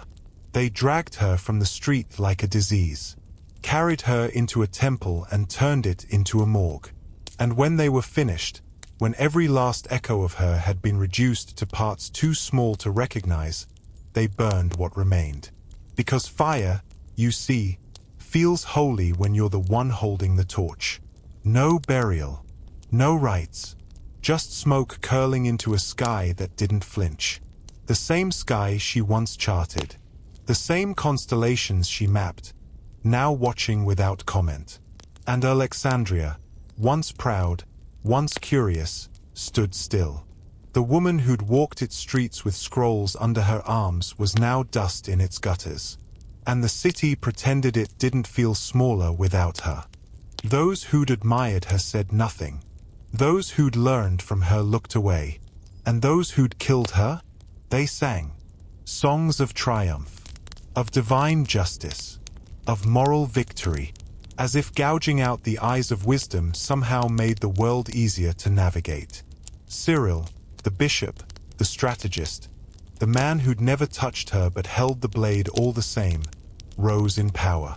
He would be canonized, sainted, immortalized in stained glass, while Hypatia's name was swept beneath centuries of ash. Because that's how history works when it's written by survivors too ashamed to speak the full truth. But here's the truth anyway. She wasn't a witch. She wasn't a threat. She was a question. And questions, in times of fear, are fatal. Her death wasn't a martyrdom. It was a message. That thought, if left unchecked, must eventually be hunted. That minds, when not claimed by doctrine, are considered stolen. That even in a city of scholars, a single woman thinking too clearly is more dangerous than 1,000 swords. They said it was for God, but what they really meant was, she made us feel small, and instead of growing, they killed the scale. Fire is greedy. It eats scrolls. It swallows walls. It licks the spine of knowledge until all that's left is smoke and forgetting. But fire, for all its appetite, is forgetful. It burns pages, yes, but not meaning. It consumes names, but sometimes the wrong ones. And in Hypatia's case, it forgot something vital. She wasn't made of parchment. She was made of impact. They erased her books. They pulverized her bones. They silenced her classroom. But they never quite managed to silence her presence. Because even in ruins, Alexandria couldn't fully delete her. The streets still remembered her footsteps. The academy still echoed with her diagrams. And in the years that followed, quietly, almost guiltily, her name returned. First in letters, then in footnotes, then in the minds of women who asked why brilliance and femininity were so often treated as opposites. Centuries passed. Empires fell. Wars erased libraries. New gods were crowned. New ideologies dressed up old fears. And still, Hypatia re-emerged. Not as a saint. Not as a myth. As a warning. A signal flare from the past that whispered, "This is what it costs to think too clearly in a world that confuses power with truth." Scientists invoked her. Feminists invoked her. Humanists held her name like a relic, one of the few worth keeping. She became the face of what should have been, the symbol of everything that was almost possible, before ignorance stepped in wearing the robes of virtue. And though she left no manuscript, her life became a footnote that refused to stay small. Her silence became a mirror. Her murder became a question no one could answer comfortably. She was the idea that couldn't be burned, the mind that refused to lie still, the ghost that haunted every age that tried to silence women with brilliance in their hands. And perhaps that's why the fire failed. Because fire can't consume what it doesn't understand. And it never understood her. She was not the first to die for thinking. And she wouldn't be the last. But Hypatia's death wasn't just a moment. It was a threshold. When she fell, something else fell with her. Not a person, not a book, but a permission. Permission to doubt. To explore without dogma. To speak logic in a room filled with emotion and rage. What followed her death wasn't just silence. It was a different kind of noise. The noise of certainty, of shouting, of one truth swallowing all others. The age of reason dimmed, and something colder took its place. Not the ice of winter, but the dark of obedience. The lights of Alexandria flickered. The schools emptied. The books that hadn't been burned were buried or forgotten. And for a while, A long while, the world learned to fear questions again. You can feel it in the centuries that followed. The superstition, the stagnation, the distrust of knowledge not wrapped in scripture, the suspicion of women who spoke too clearly or didn't apologize fast enough. Hypatia's absence became a mold, a shape pressed into history where no other minds quite fit. And yet, something of her remained. Not in the libraries, not in the monuments, there were none. But in the tension, in the ache you feel when you realize the world chose fire instead of a woman holding chalk. She was the last philosopher of Alexandria. The final syllable of a sentence the world stopped reading halfway through. But here's the twist. The dark didn't win. Not really. It took centuries. It took revolutions and microscopes and women who refused to forget. But the light, though dimmed, never went out. Because Hypatia wasn't a martyr for science. She was a blueprint, a warning, a spark left hidden under the ash, waiting for the right storm to reignite it. And if you're listening to this now, in the soft hours of the night, after stories of cold winters, frozen corpses, and murdered minds, then you've already found it. The ember, the quiet flame that lives in the very act of wondering, of asking why, of refusing to settle for easy answers tied with divine ribbon and stamped "Do not touch." Hypatia's story is not comfortable. It's not tidy, but it is necessary, because every age has its Cyril, every city, its mob, every thinker, her silence, and every silence, its consequence. So what do we do with that? We remember, not just her name, but what it cost to carry it this far. We teach, even when no one listens, especially when no one listens. And above all, we resist the temptation to burn what we don't yet understand. Because somewhere, not in a church, not in a lab, not in a monument, but maybe in your own hands, is the next voice they won't see coming. And now, night has arrived. We've walked through frozen villages where survival wore the shape of hunger. We stood beside a murdered man buried in ice, holding nothing but questions. And we followed a woman of stars into the fire that tried, and failed, to erase her.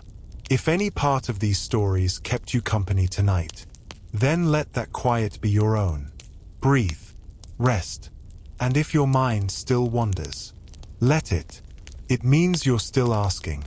And that's all Hypatia ever wanted. Good night, wherever you are.